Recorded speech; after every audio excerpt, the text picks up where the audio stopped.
Thousands of years ago, beyond the golden sands of the Sahara, a civilization rose that still whispers through time: ancient Egypt. A world of gods and pharaohs, of pyramids and prophecies. But behind the glory and mystery, there were secrets so strange, so unbelievably weird, that even today, historians still struggle to understand them. Tonight, let's travel back, not to the Egypt of school books, but to the real Egypt, filled with odd rituals, strange beliefs, and mysterious customs that defined one of the most fascinating civilizations in human history.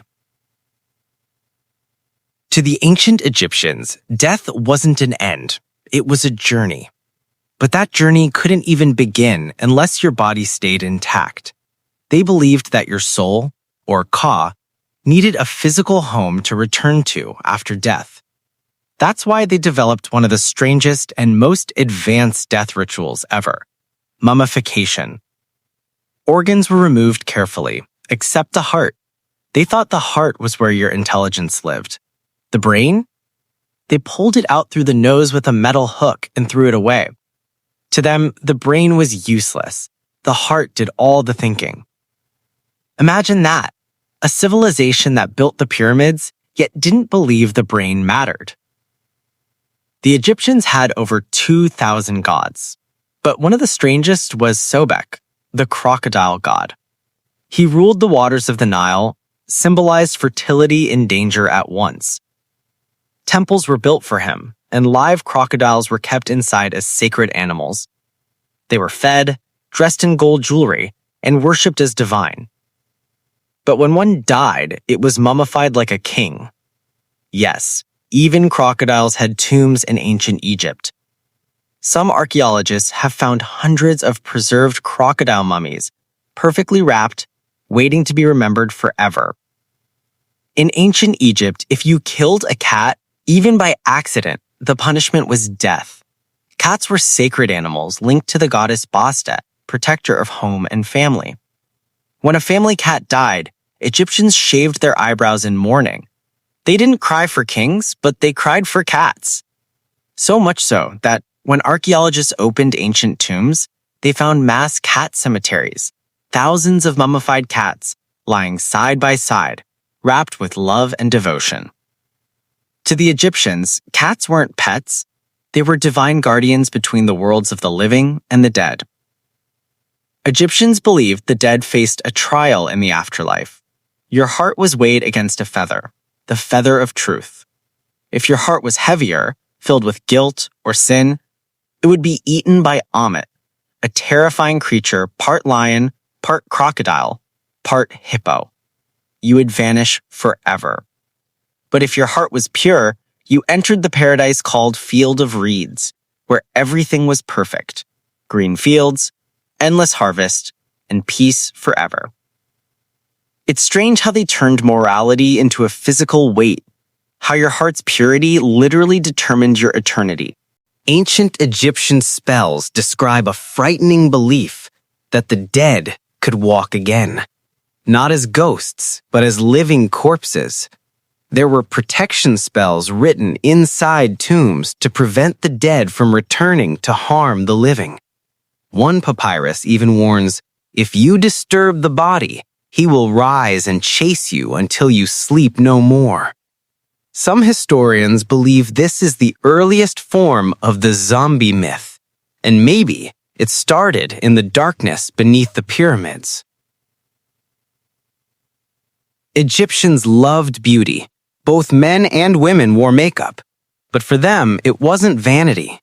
The black eyeliner, called kohl, wasn't just for looks. They believed it protected them from the evil eye and from the blinding desert sun. Even their green eyeshadow, made from crushed malachite, was believed to hold healing powers. To them, beauty was a shield, a magical ritual painted on the face every morning. For centuries, people believed slaves built the pyramids, but modern archaeology tells a different story. Those builders were paid workers, fed with bread, beer, and meat. They lived in organized villages beside the construction site. Some tombs of the builders were found, buried with honor, near the pyramids themselves. They weren't slaves, they were artists of stone who saw their work as sacred. Their sweat, not their chains, built the greatest wonder of the world. In ancient Egyptian cemeteries, archaeologists have found pottery shards covered in handwriting. These were letters to the dead. People wrote to their lost family members, asking for help with problems, a sick child, a bad marriage, or lost crops. They believed the dead could still listen, still help. It's hauntingly beautiful how love refused to die even after death itself. Every dream had meaning in Egypt. Priests called dream interpreters worked in temples decoding what people saw at night. A dream of clear water meant good health. A dream of crocodiles meant danger. Some pharaohs even changed their political decisions based on dreams. They didn't believe dreams were random. They believed dreams were prophecies. One of the oldest symbols in Egypt is the Djed Pillar, a strange column with 4 rings at the top. No one truly knows what it meant. Some say it represented the backbone of the god Osiris. Others say it symbolized strength and stability, the power to rise again after death. The Djed was used in resurrection rituals. Priests would raise it upright every year in a sacred ceremony, celebrating the victory of life over death. It's a symbol so ancient it predates even the pyramids. Among all Egyptian symbols, few were as mysterious as the Blue Lotus flower. It appeared in art, temples, and tombs, always floating above water, always glowing. But this flower wasn't just decoration, it had psychoactive properties. When steeped in wine, it could induce calm, visions, and even euphoria. Some say it helped priests connect with gods. Others think it was used in secret ceremonies to reach the world beyond sleep.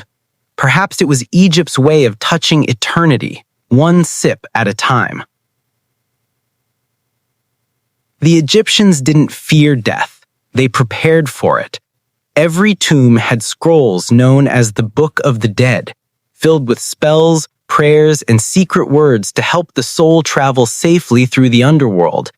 Each page was like a step on a cosmic map, from crossing rivers of fire to avoiding monsters that guarded the gates of eternity.